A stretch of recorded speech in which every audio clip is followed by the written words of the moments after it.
Il est 8h, presque 36 sur les ondes de Radio Dijon Campus et vous nous écoutez à Mulhouse sur MNE. Et si tout se passe bien, on devrait être en ligne avec Hugo de Lock, Stock & Barrel. Bonjour Hugo. Bonjour. Oh, quelle belle voix matinale. Il va falloir tenir toute la journée puisque Lock, Stock & Barrel seront sur la scène de la Péniche Cancale.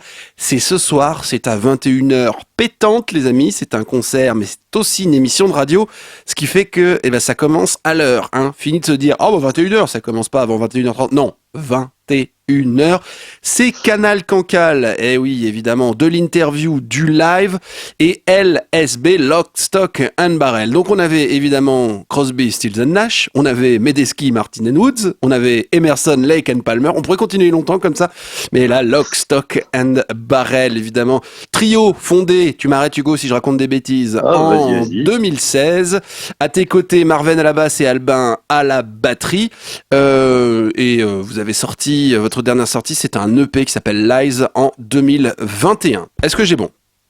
Pour l'instant, c'est tout bon. Pour l'instant, on peut enchaîner. Ouf, évidemment. Alors, c'est un petit peu compliqué, et c'est souvent une bonne nouvelle quand on dit ça à un groupe, de vous affilier à un style en particulier.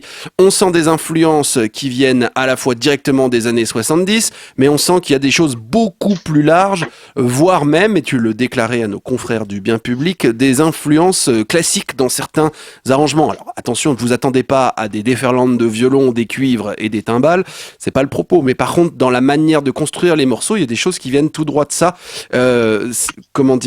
C'était déjà dans l'ADN de Lock, Stock & Barrel de faire cette espèce de, de pot pourri, mais évidemment dans le bon sens du terme, musical.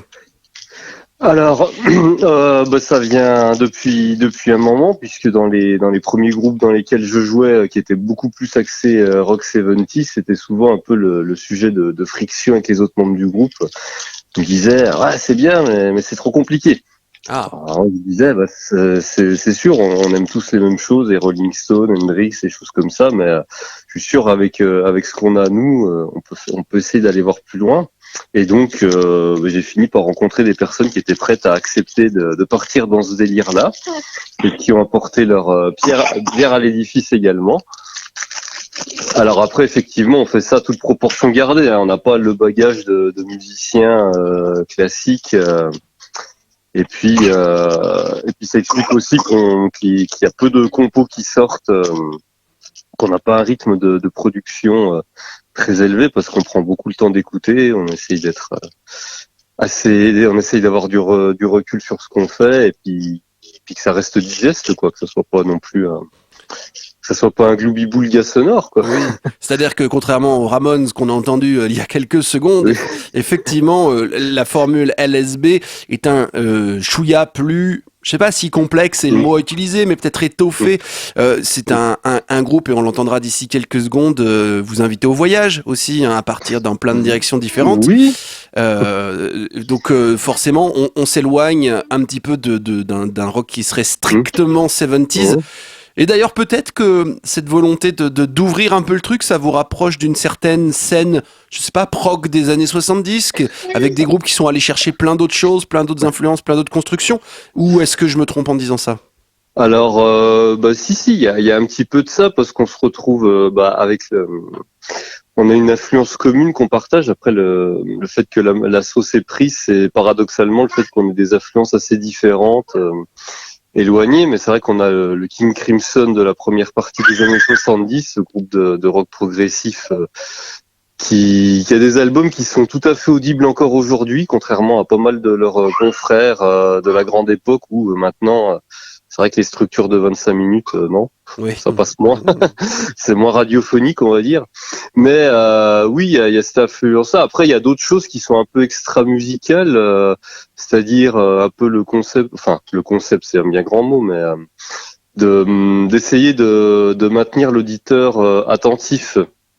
Et ce qui n'est pas une mince affaire dans notre époque de zapping. De notre époque de zapping musical, c'est pas facile. Voilà, c'était un peu, c'est quelque chose que j'avais lu. Alors, pour dire à quel point ça n'a rien à voir, même s'il est très fan de musique, c'était le créateur des Simpsons, Matt Groening, Il écrit, je sais plus dans quelle interview, il avait écrit qu'en fait, pour les gens qui regardaient les Simpsons ou qui lisaient le comics, il disait il avait ce qu'il appelait la prime à l'attention. Ça veut dire que dans l'intrigue principale, il s'amusait à dessiner des fois des petites références ou des choses pour pour voir si les gens allaient être attentifs et repérer les petits clins d'œil à toute proportion gardée. C'est un petit truc qu'on s'amuse à faire. Ah, d'accord, donc Musicalement. une musique qui s'écoute, mais surtout qui se réécoute, du coup, pour essayer de capter. Alors éventuellement, oui. S'ils ont survécu à la première vague, ils peuvent retenter le voyage. Bah tiens, puisque tu parlais de première vague, j'y vais. Vous avez sorti en 2021 votre EP Lies et on voit dès la pochette que c'est un EP qui, dans sa conception, a été influencé évidemment par les derniers événements médicaux, pandémiques, Oui. et on peut dire ça comme ça. Hein. Sur la pochette, je le décris pour les auditeurs qui n'ont pas la chance d'avoir l'image, évidemment. Les fameux trois singes, hein, vous savez, sauf que cette fois, c'est avec un masque qu'ils ont les yeux bandés, la bouche bâillonnée et les oreilles bouchées. Je crois qu'en fait vous étiez en train de composer, voire même d'enregistrer, enfin vous apprêtiez, pardon, à enregistrer cet album quand le confinement est survenu. Alors, effectivement, donc, comme je disais, c'est-à-dire qu'on avait suffisamment de compositions accumulées pour envisager de sortir quelque chose, et on avait donc le partenariat avec l'Ardam qui est en commun avec la STA, les locaux où on répète et où beaucoup de groupes dijonnais répètent, je pense. C'est vrai. Et effectivement, c'était en cours et il y a eu la pandémie, mais finalement, on a eu de la chance puisque ça a reculé que de 4 mois notre enregistrement. Donc on a bien fini de peaufiner ça à la maison, mais après le hasard fait, il y a un des titres qui parle de masques pendant la Première Guerre mondiale, mais disons que c'est des masques pour éviter les gazages. Mmh. Qui était déjà au point bien avant et qu'on avait prévu, et c'est vrai que les circonstances ont fait qu'il a pris une autre tournure, ce titre. Ah bah oui, tu m'étonnes. À Là, l'écoute. aujourd'hui, je pense que l'évocation du mot masque fait effectivement davantage penser aux petits machins en tissu qu'on a dû porter pendant des années. Enfin, et que peut-être d'ailleurs que ça va revenir sur le devant de Ça la scène. revient un peu. Là, Ouais. j'ai essayé de pas être malade, je l'ai remis cette semaine Ah bah, pour être frais ce soir. eh ben ça c'est plutôt une bonne nouvelle puisque Lock, Stock and Barrel, je vous le disais, sera sur la scène de la Péniche Cancale. Alors vous retrouvez des éléments qu'on a évoqués avec Hugo ce matin, mais bien plus, hein, puisque vous aurez un peu plus le temps de parler par exemple de ce nom, Lock, Stock and Barrel. Vous aurez le temps de parler évidemment de l'EP, vous aurez le temps évidemment de parler de ce style, hein, le rock sans domicile fixe, comme t'appelles ça Hugo.